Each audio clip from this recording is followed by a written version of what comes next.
প্রিয় দর্শক, একটা রেলওয়ে লাইন শুনতে খুবই সাধারণ মনে হচ্ছে, তাই না?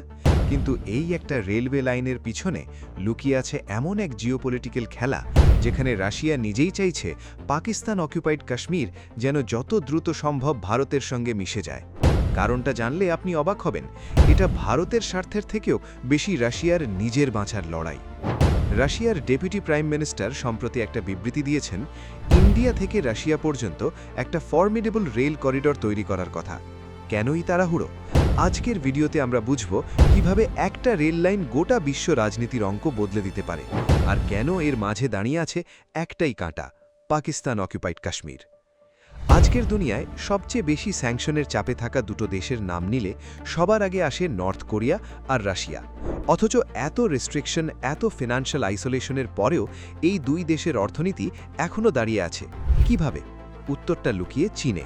চীন রাশিয়া থেকে ক্রুড অয়েল আর গ্যাস কেনে, বদলে পাঠায় কনজিউমার গুডস থেকে ইন্ডাস্ট্রিয়াল কম্পোনেন্টস, যা রাশিয়ার ইকোনমি চালু রাখার অক্সিজেন। ইউক্রেন যুদ্ধ শুরুর প্রথম সপ্তাহগুলো মনে করুন, অ্যাপল, গুগল, ম্যাকডোনাল্ডস একে একে সবাই রাশিয়া ছেড়েছিল। সাধারণ রুশ নাগরিক পর্যন্ত টুথপেস্ট কিনতে সমস্যায় পড়েছিলেন। কিন্তু মাত্র কয়েক মাসের মধ্যেই বাজার আবার ভরে উঠল, কারণ রাশিয়া আর চীনের মধ্যে সরাসরি ল্যান্ড বর্ডার আছে। এটাকে ছোট ব্যাপার ভাববেন না। একটা শক্তিশালী প্রতিবেশীর সঙ্গে সরাসরি স্থল সীমান্ত থাকার সুবিধে বাইরে থেকে বোঝা কঠিন। এবার ভাবুন, জাহাজে করে মাল পাঠাতে গেলে কি লাগে? পোর্ট ক্লিয়ারেন্স, মাঝপথে নজরদারি, স্যাংশনের ঝুঁকি। কিন্তু ট্রেনে সরাসরি লোড করো, বর্ডার ক্রস করো, ব্যাস। যে বর্ডারের ওপর আমেরিকার কোনো ফিজিক্যাল কন্ট্রোলই নেই, সেটা বন্ধ করবে কিভাবে?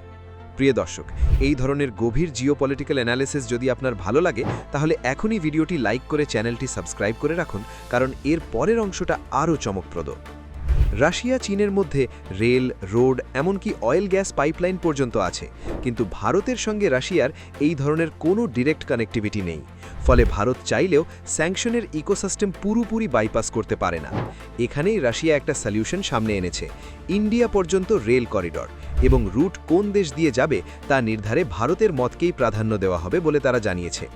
কিন্তু ম্যাপটা খুললেই একটা অবস্ট্যাকল সামনে আসে, পাকিস্তান, আর তার থেকেও ক্রিটিক্যাল পাকিস্তান অকুপাইড কাশ্মীর। এটাই সেই একমাত্র ব্লক যা ভারত রাশিয়ার সরাসরি ল্যান্ড কানেক্টিভিটিকে আটকে রেখেছে। কিন্তু এখানেই একটা চমকপ্রদ সত্য লুকিয়ে, এই করিডর ভারতের থেকেও বেশি দরকার রাশিয়ার। কেন? কারণ রাশিয়ার কাছে অয়েল গ্যাসের অভাব নেই, অভাব শুধু রিলায়েবল মার্কেটে পৌঁছানোর নিরাপদ রাস্তার। সমুদ্রপথে বড় ট্যাঙ্কার পাঠালে ভেসেল স্যাংশন, কার্গো আটক, অ্যাসেট ফ্রিজ হওয়ার ঝুঁকি। একটা ট্যাঙ্কার মানে মাল্টি-মিলিয়ন ডলারের সম্পদ, হারালে ডবল ক্ষতি। আর আছে চীন নির্ভরতার বিপদ। রাশিয়ার প্রতিদিনের প্রয়োজনীয় জিনিস থেকে শুরু করে ইন্ডাস্ট্রিয়াল মেশিনারি, সবেতেই আজ চীনের একচেটিয়া দাপট। জিওপলিটিক্সের চিরস্থায়ী বন্ধুত্ব বলে কিছু হয় না, থাকে শুধু চিরস্থায়ী স্বার্থ। তাই ভারতের সঙ্গে রেল করিডর হলে রাশিয়া পাবে একটা দ্বিতীয় সাপ্লাই অপশন, চীনের মনোপলি কমবে, আর ভারতও হয়ে উঠতে পারে একটা মেজর ট্রানজিট হাব। কিন্তু এখানেই সাবধান হওয়ার সময়। রাশিয়া যদি খোলাখুলি বলে বেড়ায় যে তারা ভারতের সঙ্গে পিওকে নিয়ে কাজ করছে, তাহলে আমেরিকা ও পশ্চিমা ব্লক সঙ্গে সঙ্গে কাউন্টার তৈরি করবে, পাকিস্তানকে আরও বেশি সাপোর্ট দেবে। 15-20 বছর আগের কাশ্মীর পরিস্থিতি মনে করুন, যখন আন্তর্জাতিক মিডিয়ার একটা অংশ ভারতকে ক্রমাগত কোণঠাসা করার চেষ্টা করত। সেই ইতিহাস যেন আবার না ফেরে। তাই বিশ্লেষকদের মতে ভারতের জন্য সবচেয়ে বুদ্ধিমানের কাজ এই পুরো প্রক্রিয়া যতটা সম্ভব লো প্রোফাইল রাখা।